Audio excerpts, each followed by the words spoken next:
My child went no contact. That is so painful when the child you raise no longer wants to talk, see, or speak to you.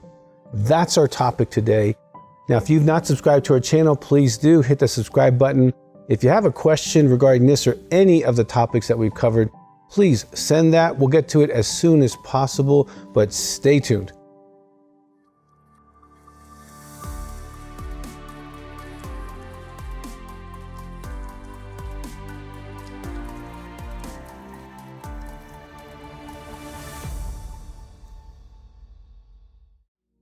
My child went no contact. Now, if you have a prodigal child, this is a very painful thing for you. Now, I'm going to tell you the first thing you want to do is don't blame yourself. Your child's an adult, they make adult decisions, and sometimes you will get into this false guilt of, wow, what did I do that they don't want to talk to me? Now, I mean, if you're preaching to them every time they call, if you're telling them how bad they are, okay, they might be trying to avoid what you're doing. But if you're not doing that, and you're just really trying to hear their heart and talk to them and love on them, encourage them, and even though you don't accept their behaviors, they have a sense that you still love them, then they've made a decision. They made a decision not to contact you for probably several reasons. The first reason, and we cover this in the Prodigal Parent book and DVD, and that is being a prodigal is not between the child and the parent. It's between them and God. And they are pushing God away. They don't acknowledge him as God. Their thinking becomes confused. They become their own God. They want to have that, and that's what's going on. Now, sometimes what happens is they associate you with everything God, especially if you raise them in church or even some other religion, okay? But if they associate you with that, they don't want to be with that, okay? And you represent that to them. And so they're avoiding that. They don't want to live in a world where they don't get to do whatever they want to do and there's no consequences.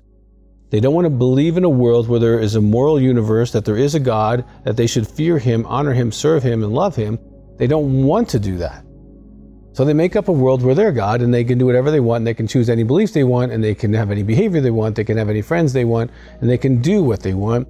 And you represent symbolically to them that that's not true. And so avoiding you is a way of avoiding the whole world view that there is a God and it's not them. And if they have addictions, that could be another reason why they're avoiding you.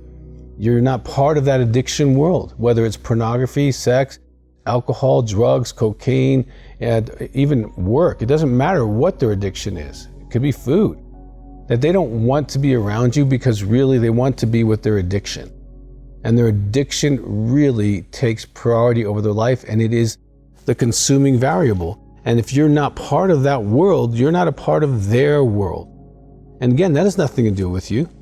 Their addictions usually started in adolescence and grew and eventually became where it takes them over. Okay. Another reason why they went no contact is because of relationships. They're in a relationship that you might not approve of. They might have several friends that you don't approve of. They might know that you don't approve of their entire lifestyle, which includes all of their friends. And if they're in a sexual relationship with someone, that sexual relationship is so chemically rewarding, so emotionally bonding, that they're going to forsake all others in the name of that relationship, and anything that threatens that relationship, they're going to cut off, and that might be you. And if the person that they're in a relationship sees you as a threat to their relationship because they know you don't approve, that person might be encouraging that as well. Like, don't talk to your mom and dad, because every time you talk to them, you're different, and you talk about how unhappy we are, and I don't want you to go through that. And so sometimes you're not privy to a lot of the conversations that are going on. All right, and so that could be another reason why they went totally silent on you. Okay, so that's super important for you to understand that as a parent, you are going to miss your child. As a parent, you want to be in contact with them. But let me share something with you. They're not children. These are adults. And yes, you miss your adult child, and I understand that. It's very painful not to have them in your life.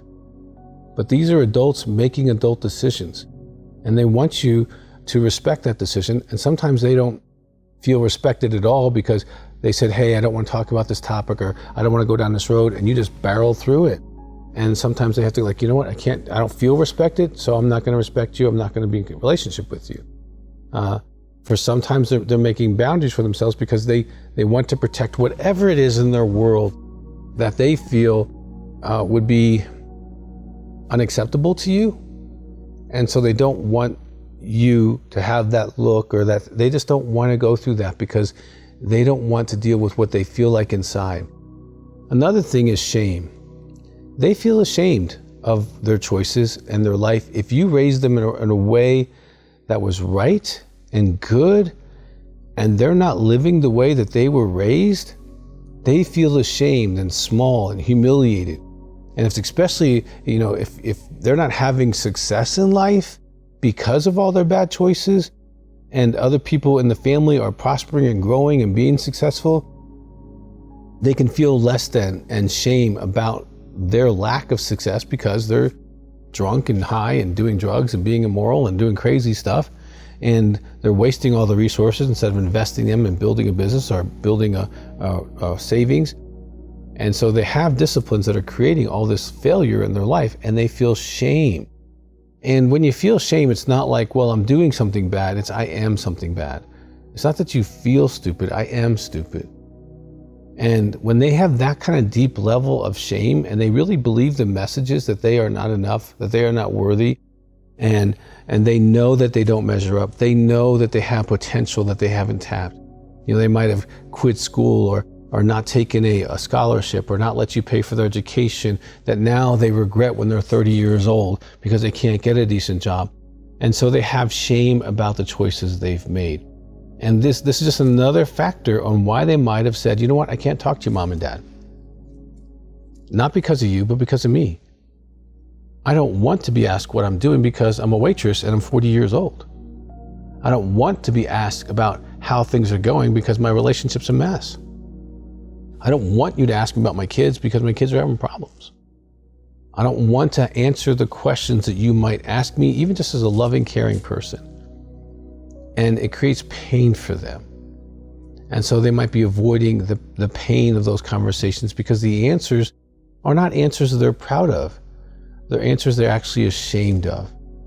And so if you are experiencing no contact with your children, I don't want you to go down the road of blame. You can keep praying for them, pray that God will send them people that can talk to them.